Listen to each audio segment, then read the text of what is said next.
At dahil nga sa sobrang init ng panahon at sobrang init ng mga ulo ng mga tao sa taas ng bills ng kuryente, nagkaya kami sa ilog. Nandito na nga pala kami sa ilog.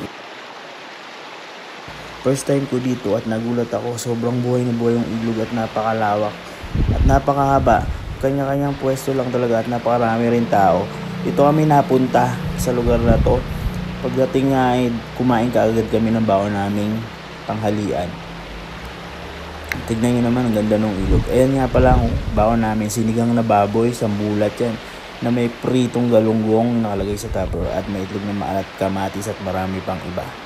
Sobrang sarap ng kain namin dahil gutom na rin kami. Medyo late na rin yan, mga 1:00 to 2 o'clock nung nakarating kami. Medyo malapit lang yung ilog mula sa parking namin sa daan.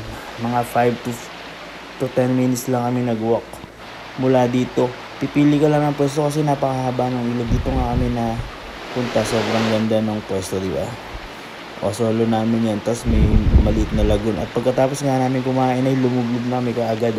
Sobrang lamig ng tubig. Nakaka-surprise. Buhay na buhay itong ilog na to.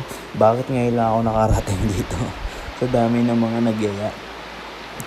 Ayan na nga. Pakinggan natin yung lagaslas ng ilog. Ayan.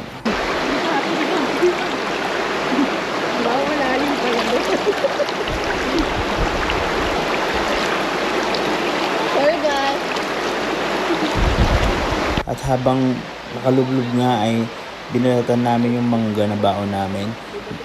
Indian mango, sausawan sa alamang na bagoong na maanghang. Sarap kumain habang nakababa dito sa ilog.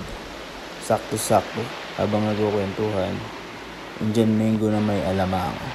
Alright. Kain po kayo.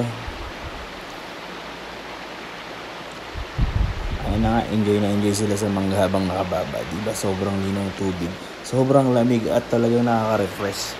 Tanggal ang init ng ulo mo sa mahal ng bills ng kuryente ngayong Abril dito sa lamig ng tubig dito. Tsaka sobrang lawak ng ilog mula doon sa taas. Marami ring mga kubo na pwedeng rentahan. Pero dito kami sa free lang. Sa may bato lang kami naglatag ng kainan namin. Ito yung view ng baba ng punestuhan namin.